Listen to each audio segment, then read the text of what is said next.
Hi, Jeanne Schnupp here. Welcome to another of the new Savvy Sightseer video vacation series. Today we are off to Paris and northwest France. It's a little hard to describe France. No one word will do it. The country has many facets to its personality. Here we will see heroic battlefields, iconic structures, striking views, not to mention palaces and cathedrals for all tastes. In 2019, France was among the top 5 visited countries by Americans. One survey even has it as being the #1 destination. There is so much to see in this country that I've narrowed down our travel today to the historic and picturesque northern region. For a look at the part of France that most inspired artists and writers alike, the exotic south of France, make sure you check out my phenomenal Provence program. We'll start in the country's capital, Paris. Known both as the City of Light and the City of Love, there is a fascination to this town. We'll look at some of its landmarks and the stories behind them, including the ever-resilient Notre Dame Cathedral, that is before the tragic fire hit it in April of 2019.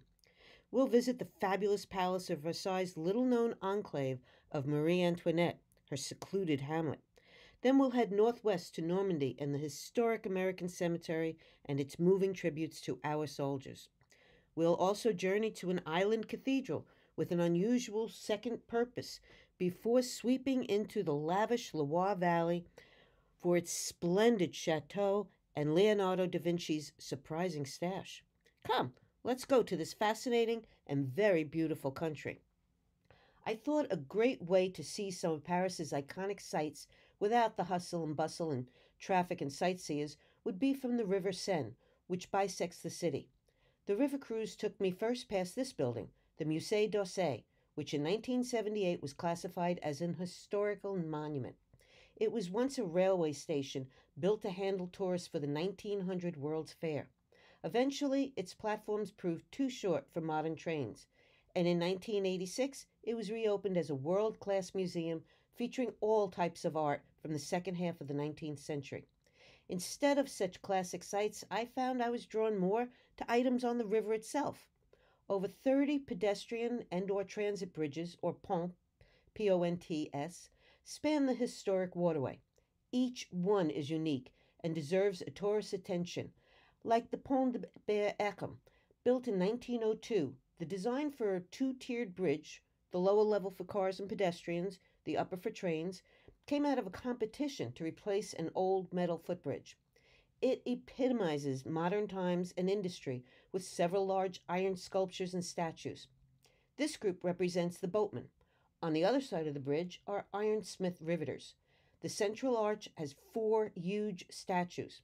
One set represents electricity and commerce. The other set is science and labor, designed by Jules Felix Coutin, who created the model for the transportation group in our own Grand Central Terminal. I think this is the most exquisite of the Seine bridges, Pont Alexander III. The unique gleaming white and gold span is lined with elaborate ironwork lamps. On each end, 55-foot-tall pillars are topped with gilded winged horses. It is named for Russian Tsar Alexander III and was built to commemorate the French-Russian alliance of 1891. Until recently, the Pont des Arts was the destination bridge for lovers, who cemented their love by clasping a lock etched with their initials on the bridge's railings. The ritual became so popular it endangered the pedestrian bridge and was stopped by French officials in 2015. They removed the railings and 45 tons of locks. Officials tried to keep the love by substituting artistic sculptures and nicknaming it the Enchanted Bridge. The correlation may be lost, though, when viewing the replacement artwork. Large steel trees and bronze sculptures of human beings who, according to the artist, are struggling and twisting in moments of extreme pain and joy. Not exactly the same sentiment as the lover's locks idea. Just beyond the Pont des Arts is one of Paris's better-known bridges, the Pont Neuf. Although its name translates to the New Bridge, it is now the oldest remaining of the river's spans, opened back in 1607. Like nearby Notre Dame, this bridge is peppered with gargoyles, over 380 of them. Paris has lots of lucky charms. The star-shaped marker Point Zero in front of Notre Dame, is the historic and geographic center of Paris. From here, all distances in France are measured. It's also a talisman for luck and love. Spinning or even just touching the marker with a hope in your heart or a sweetheart in hand is believed to ensure lifelong love or at least a guarantee to return to Paris. The passer through walls in the upper left corner of the screen is the title character of a story by French novelist and children's writer Marcel Aimé about a man who discovers he can walk through walls. His shiny hand is the result of passers-by repeatedly rubbing it for luck. Or perhaps they're grabbing it to help him through, or maybe they're hoping he'll pull them through to someplace else. Over in the business district, you can find a giant thumb. This was made in 1965. It stands 40 feet tall and weighs in at about 18 tons. The French sculptor took a mold of his own thumb and created several absurdly enlarged versions of it. It's considered an international gesture of good luck. In other words, a thumbs up, which is now visited by thousands of people each year. I guess art is in the eye of the beholder. At Place de l'Ama, on the right bank of the Seine, is a memorial doing double duty. Here, the Flame of Liberty, a full-size replica of the New York City's Statue of Liberty's flame, has saluted French-American friendship since 1989. But along the way, it took on an all-new identity and became a memorial to the late Lady Diana, Princess of Wales. The flame marks the spot where, in the road tunnel below the square, the popular British royal died in a 1997 car accident. Tributes and photos decorate the base of the memorial, keeping alive the memory of the so-called People's Princess. The Arc de Triomphe was commissioned in commemoration of a successful battle and today houses the tomb of the unknown soldier from World War I. In 1806, France's Emperor Napoleon I wanted to honor his army's triumphs and domination of most of Europe by giving them a grand stand of columns through which to march when returning to Paris. Ironically, he never had the opportunity to march through it. Instead, he was carried through it in 1821 when his funeral procession crossed under the partially finished monument on its way to his final resting place at the city's Hôtel des Invalides. New York City's Washington Square Arch was modeled after it in 1892 by Stanford White. The eternal flame that has burned here since November 11, 1923, inspired Jackie Kennedy to require one for President Kennedy's grave in Arlington 40 years later. From the Arc de Triomphe, we travel down a grand boulevard, the Champs-Élysées, to the site of one of the bloodiest clashes on French land. Not between France and its enemies, but one that pitted French against French. At the once named Place de Révolution, about 1,200 French lost their heads to the newly designed death penalty machine, the guillotine. This was at the height of the French Revolution in the late 1790s. Paris's largest public square was reportedly so soaked in the stench of blood at the time that a herd of cattle refused to cross it. In the square's center, now renamed the Place de la Concorde to represent hope for a better future, stands an 80-foot tall obelisk, a gift in 1829 from Egypt. At 3,300 years old, this is the oldest monument in Paris. It was one of a pair that stood by the Luxor Temple in Egypt. And of course, there's the Eiffel Tower, a staple of Paris's skyline that was never meant to be a permanent structure. It was built as a grand gateway to the 1889 World's Fair and as a salute to the 100th anniversary of the French Revolution. The intent had been to tear it down after, say, 20 years, but artists, writers, and residents wanted its demise much sooner, referring to it as a growing ink spot, the hateful shadow of the hateful column of bolted iron. Engineer Gustave Eiffel fought back by making the tower indispensable as a strategic science and communications center. Today, over 100 antennas top the 1,063-foot tower, which is also used for physics experiments, communication signaling, and electric light and wind studies. The 10,000-pound Grand Iron Lady has become the most visited, fee-paying monument in the world, averaging about 7 million sightseers a year. The very outline of the tower has become synonymous with France. There are an estimated 40,000 churches in France, but the queen of them all is undoubtedly Paris's Notre Dame Cathedral. It took 200 years to build. It was started as a labor of love by a local bishop. He felt Paris was too grand a city for just any old church and set about constructing a cathedral worthy of it on the site of a Roman temple to Jupiter. Completed in 1345, Notre Dame is an architectural wonderland. Its massive south tower bell has a name, Emmanuel, and weighs in at about 28,000 pounds. Unfortunately, the Grand Lady is in need of a facelift after a horrific fire in April 2019. In a stroke of really good luck, the processions of apostles, 3 on each side of the tower, had been taken down for restoration only the week before the fire, so all these copper sculptures remain intact. For me, the most painful scene to watch during the fire was the spire as it slowly became engulfed and toppled over. The famous West Rose window above the main western entrance is 33 feet in diameter and still has its original 13th century glass. When Notre Dame is mentioned, usually it's only the entryway rose window discussed. But there's actually 3 of these artistic masterpieces. The other 2 are even bigger and grander, at 42 feet in diameter. The South Rose window, constructed in 1260, has stunning stained glass work, as does the North Rose window, which dates from 1250. I had taken this standing under the tower between the 2 windows. It's mind-boggling to me how that tower came down, yet the 2 massive rose windows remained intact during the fire. This gives you a sense of the magnitude of this cathedral, which is bigger than a football field. 425 feet across, 157 feet wide, 114 feet tall. It's one of the largest religious buildings in the world. It's also one of the most visited. 13 million typically flock to see it each year. Its estimated capacity had been about 9,000 people. A reported 52 acres of trees were cut down in the 12th century to create the roof. Each beam consisted of one individual tree, so it is believed it can't be replicated, since we no longer have trees of that scale. A glass roof of similar proportions is under consideration for its replacement. Also surviving the devastation of April 2019 is the superb altar and cross.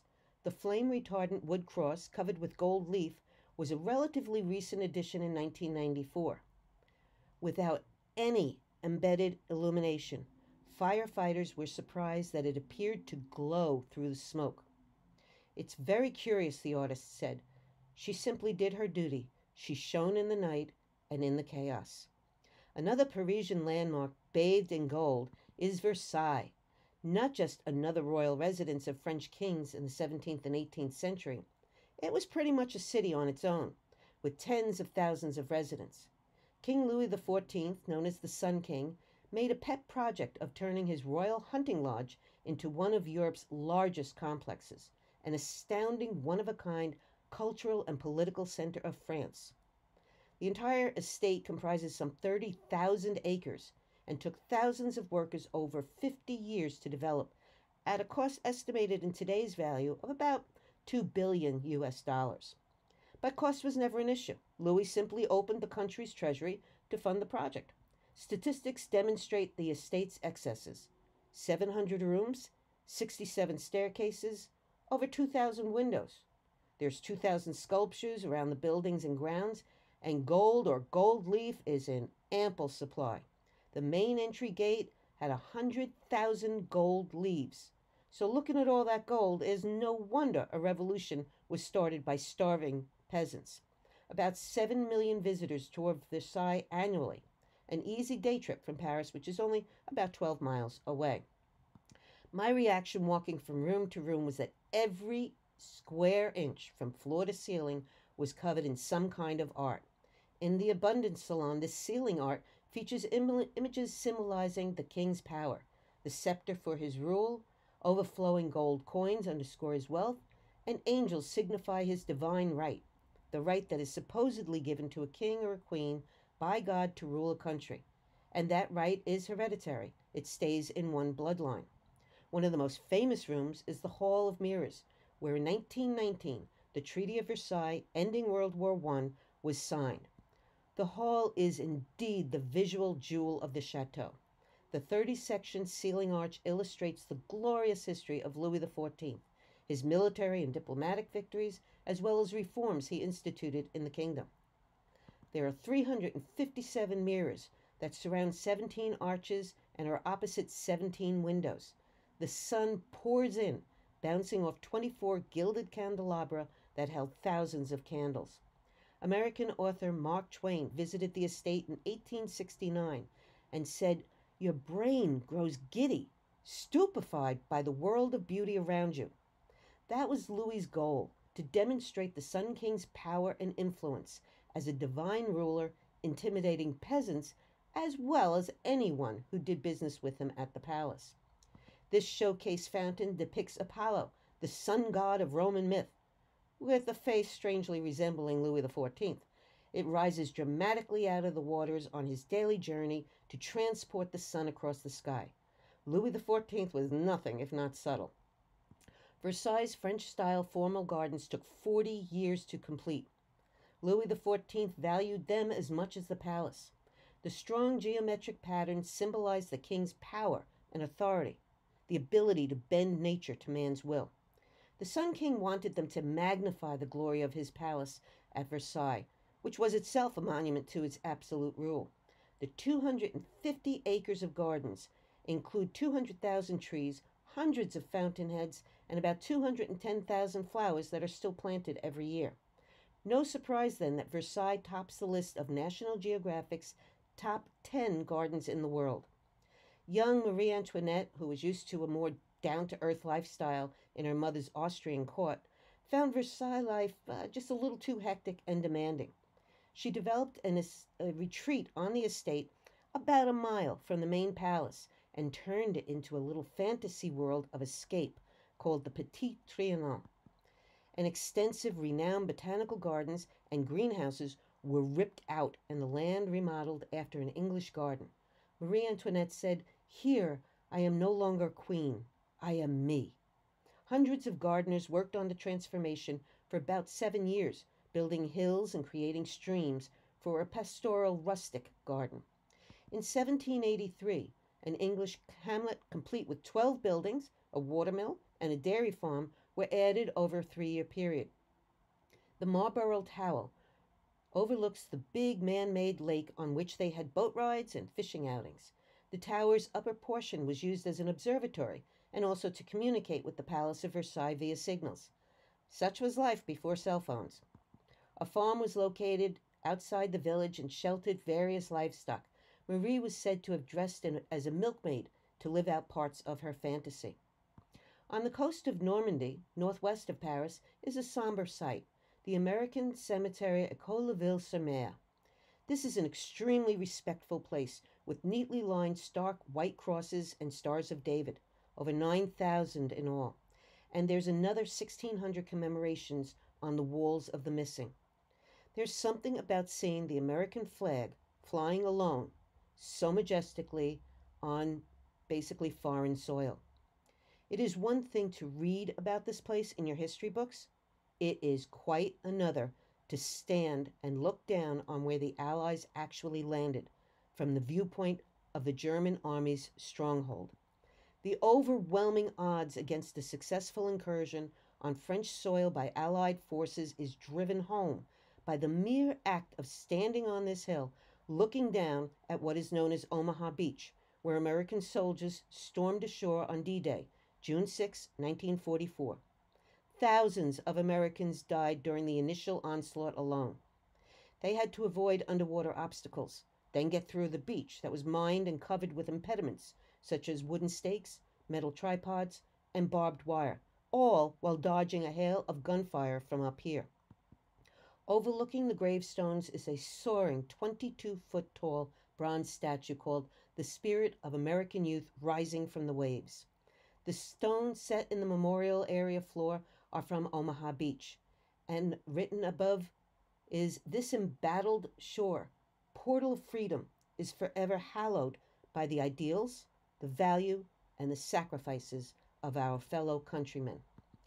This overview shows the enormity of the undertaking, dubbed Operation Overlord, that would become the largest amphibious campaign in military history. Each of the 5 landing spots were codenamed. Omaha and Utah to its west were taken by the Americans, Gold and Sword by the Brits, and Juneau by the Canadians. The cemetery's visitor center pays a fitting and very moving tribute to all who participated in Operation Overlord. It dramatically puts into perspective the challenges faced by these very young soldiers. There were 500,000 beach obstacles and 6.5 million mines that were part of what made the Atlantic coast of France one of the most heavily fortified places on Earth. The center tells these soldiers' stories using their own words and images. A helmet stuffed with pictures and a letter from home reminds visitors of the very human face of war. While visiting something so solemn is not usually on a vacation to see list, you feel compelled, if in Normandy, to do so. And when you see this statement, you understand why.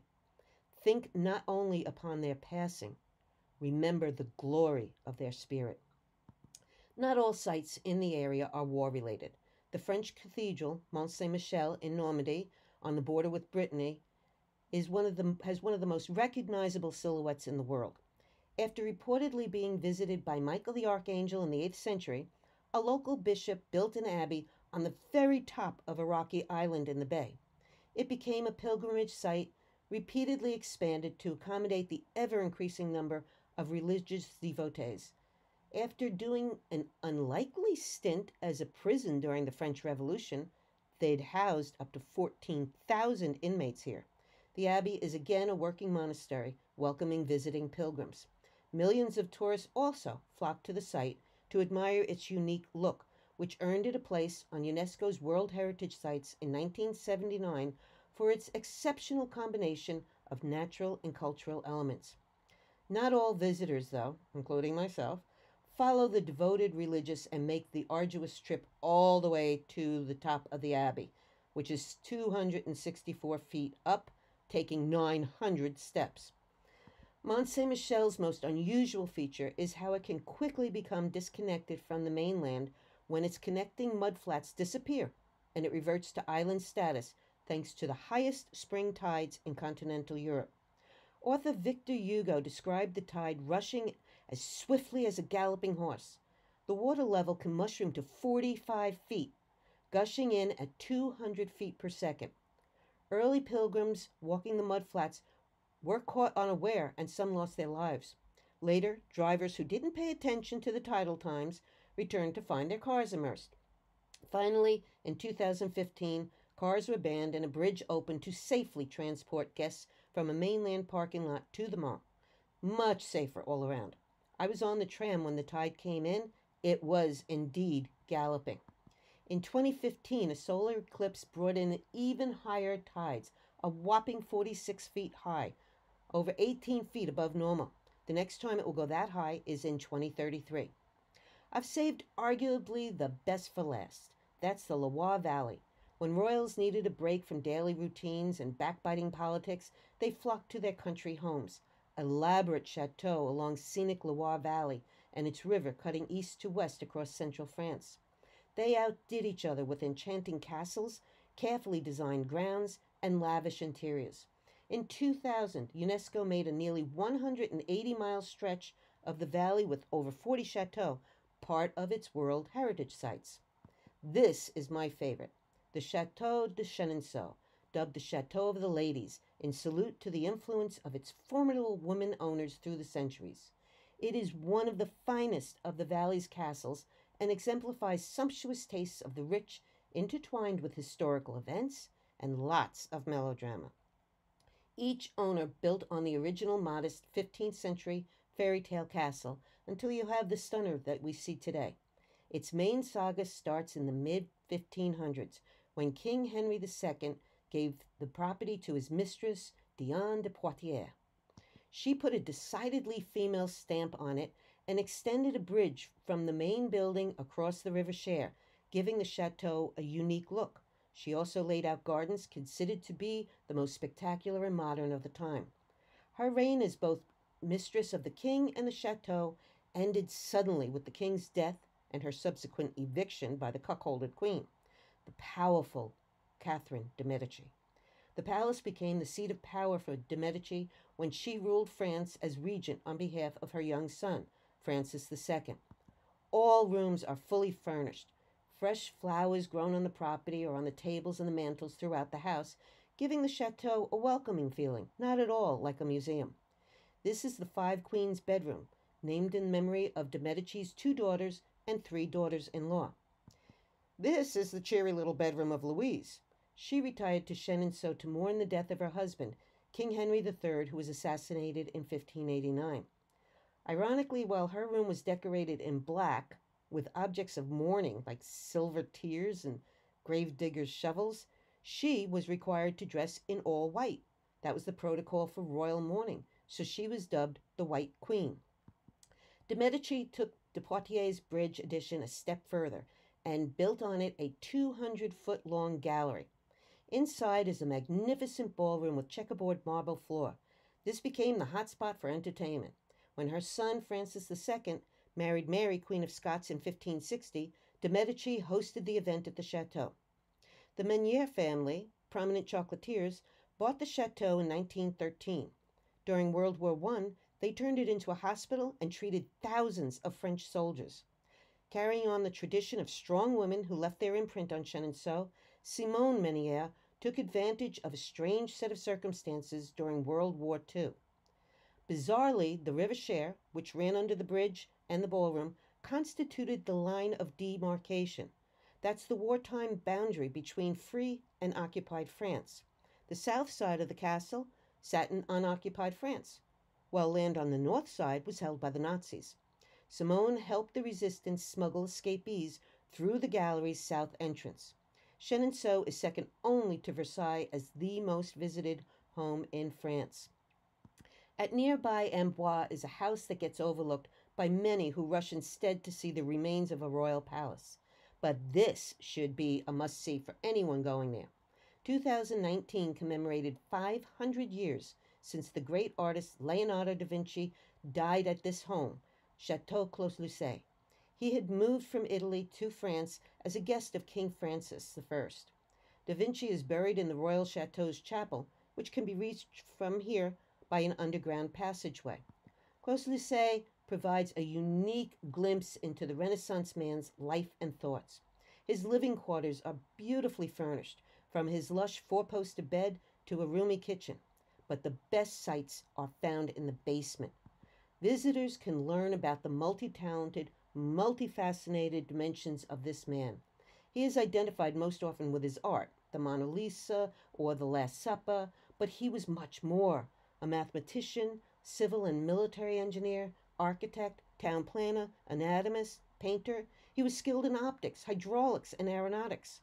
You can see aspects of this in the 40 scale models of some of his many inventions, including an automobile prototype, bicycle, a triple-tier machine gun. There's a parachute, an immovable armored tank with 4 wheels, guns all around, and an observation turret. There's also a paddle boat and a swing bridge. Then there's the air screw, a device designed to compress air to obtain flight, similar to today's helicopters. Outside, you can see his inventions full size, such as a double-decker bridge, a foreshadow of today's Verrazano Narrows Bridge. In 2016, a truly spectacular renovation was made to the home, and by sheer luck, I was able to get a preview before its grand opening the following week. Walking through a door, I was greeted by the great man himself. An amazingly lifelike hologram of Da Vinci chatting with a contemporary just a few feet away is a bit jarring at first, but what a fantastic addition to the experience of visiting not just his home, but the Renaissance man himself. The exhibit's opening was timed to celebrate 500 years since he'd moved to France. He is looking at the Mona Lisa, one of the few paintings he brought with him when he moved, which explains why it's in the Louvre in Paris, France, and not in Italy. I hope you've enjoyed this trip to France, and I like to end all of my programs with the words of Dr. Seuss. Sometimes you don't appreciate the moment until it becomes a memory, and I like to add to that to always remember to celebrate the moments and treasure the memories. To see more of France or any of my other European destinations, go to my website. If you have any questions about this program, email me or use the contact page on my website. When libraries are again offering programs, you can check my programs tab to see where I'll be. Until then, visit the library site for more video vacations by Savvy Sightseer. Stay healthy, stay home. Au revoir.